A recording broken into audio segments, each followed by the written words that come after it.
Hi there, welcome to No Nonsense Whiskey. My name's Vin PF, and on today's episode we've got another Whiskey in, Whiskey out, this time for the month of September 2024. Now this month has been a particularly big month. Lots and lots of stuff going on, but the first thing we've got to talk about, of course, is my new release.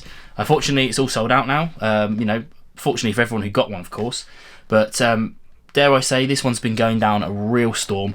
Everybody unanimously who's drank this has said that they enjoyed it, so I'm really happy with that. But I've got my bottles of it, I've done my review of it already, so yeah, I want to hear from you guys. But hopefully you're all popping this, so if you're drinking it, let me know. Right, I've got a couple of big boxes here today, so we may as well go into the boxes.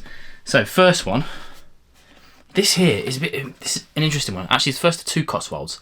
This is their fill your own cask vibes, right? So it's their first age statement as well. So it's a 7-year-old STR cask from the cask number 1030, which is pretty insane. So yeah, it's their first actual numbered age statement, which is pretty good. But I do love Cotswolds, and I tried it, and it's really good stuff.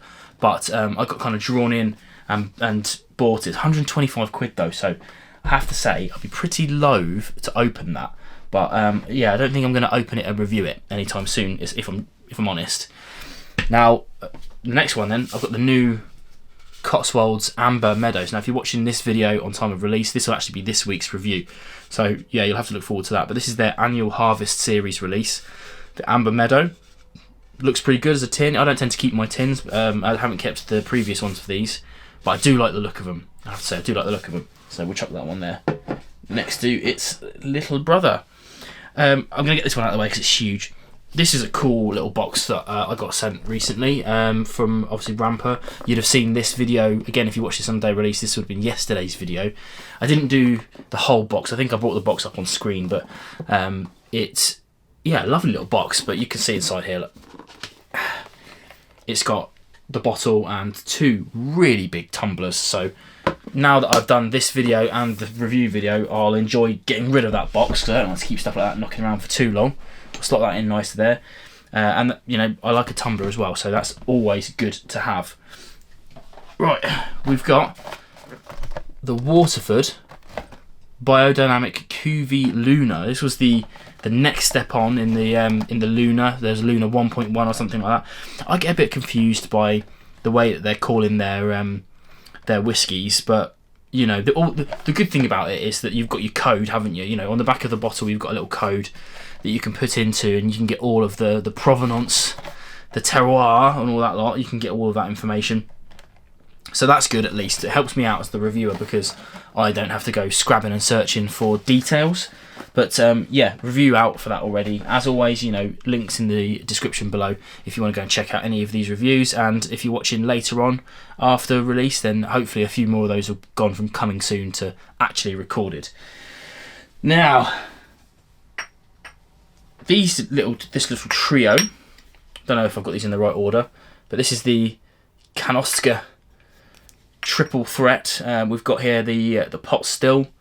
This is the double distilled and the single malt. Yeah, I went to an event recently, the UK launch for these, which was pretty cool, and they sent us home with those three little weans there. So I'm thinking about, they're big enough, you know. These are 200 mils, although it does say sample only. These are 200 mils, so they are big enough that I could do a review of them each. But I'll ask the question to you guys, because I could do a whole triple video of this, but I think this might work better as a sample Saturday. Don't know. You let me know what you think below. We've got the big lady herself. This is the Sir Davis, aka the Beyonce whiskey. I'm not going to lie to you guys. I bought this because I knew that it would be a well-received video. I loathe to pay the 80 quid. It's too much money for sure, without a doubt. But the one thing I will say is that it's not bad whiskey at all. You know, they've got some good people involved in it, so it turned out to be okay. Expensive for what it is. Wouldn't buy again, obviously, but glad I bought it nonetheless, because yeah, certainly wasn't sent that one. Talking of buying more, so on my quest for rye, I'm trying my hardest, and people keep recommending me different kinds of ryes. This one kept popping up a lot, the Rittenhouse Rye. I had some vouchers at Master of Malt to spend, so I bought this as well as the next one. I've popped it, but I've only had a little wee wedge out of that. So yeah, hopefully this one is going to do me some favours. But I'm trying to build up another little section of samples to do another a kind of sample video like I did before about trying to get into rye. But I am still plugging away. There we go. The next one then. Now we'll see about this one. This is a Signatory vintage Linkwood 10-year-old second fill Oloroso sherry butts. Now, yeah, I'm not really sure why I bought this, to be honest. It smells pretty good. It smells pretty good. But I do love Linkwood. Linkwood tends to be a distillery that I vibe with. So, yeah, I bought it. Again, with vouchers that I had from like birthdays and things. So, we'll see how we get on with that. But I'm not sure when I'm going to get around to reviewing that anytime soon. But probably not that soon. We'll see. I've got so much stuff in my backlog. It's unreal. So, yeah, I've been trying to do 2 reviews a week. I don't know if you've noticed. But that's the try anyway. The next 2 we'll do as a duo, because you'd have seen this review probably. We've got here Glencadam, the Reserva de Madeira, and the Reserva de Amarone. This is part of a wider collection, but yeah, I was grateful to be sent both of these in the same package, which is always awesome. Love that. I mean, I love to see a bottle in a package, but 2, yes please.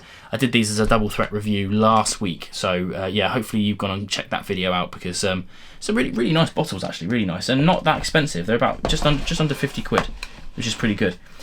Again, a huge whiskey in this month, huge. Now, if you count these as individual bottles, these little ones, that's 1, 2, 3, 4, 5, 6, 7, 8, 9, 10, 11, 12, 13. Although I did get 3 of my own Glasgow, so technically that's 15 bottles in this month, which is sort of mind-blowing. Funny thing is, though, drinking habits have changed a little bit over the last few months. Traditionally, I would be killing off a lot of bottles, but I've got hardly any bottles in the kill queue at the moment. None that are really kind of low, so it's ebbing and flowing. So we only have 2 for Whisky Outs this month. The first of which then is Starward Nova. Pretty good guard whiskey by all intents and purposes. Really enjoyed that, despite it being 41%. You know, traditionally I wouldn't really bother with anything less than sort of 43, but 46 is an ideal. But I am really coming around to lower strength ABVs these days, especially exploring things like, you know, the Tomatol releases that are coming out. Always interesting stuff. So yeah, this one, it started to get a bit low, and you know, not really worth keeping around because it's so cheap. You can just sort of get it again. I thought, why not? Secondly then, and lastly, this is the McCarthy's, aka Clear Creek Distillery. This was actually sent to me by a long-term fan of the show, patron, Bud Jenkins, an absolute legend. Always comments on my Patreon posts every single time. He's a really great guy. But this is imported, peated Scotch malt barley, whatever, that's going to be Scotch. And then it's like 3 years old and then bottled in Clear Creek. This one here actually... So that barley went from, you know, my country-ish, you know, I mean, I'm England-based, but obviously the United Kingdom as a whole came from us over to the States to be distilled there, to then be sent to France, and then find its way back over here to the UK. So that bottle done some serious miles. Unfortunately, in the UK, this goes for about 70 quid, which is way too much money. But I don't think that's what Bud would have paid for it if it was on his doorstep, but he bought it locally to be shipped to me, so you know, very nice of him to do that. But it's done, it's finished. There you go, rattled off a nice quick whiskey and whiskey out this month, considering the volume anyway of liquid. So really happy with that as always, and it's nice to see my whiskey collection tipping in balance towards filling that up. I bought that to fill it up. It's nowhere near full. It looks it because all the bottles are you know, merchandised to the front, but there's so much space behind as well. So yeah, I am looking to kind of tip the scale, so to speak, in that way. So hence reduced volume of consumption, put it that way. But yeah, let me know as always what you've had whiskey in and then whiskey out, and we'll have a little chat in the comments. I'll catch you again on more videos soon. Cheers.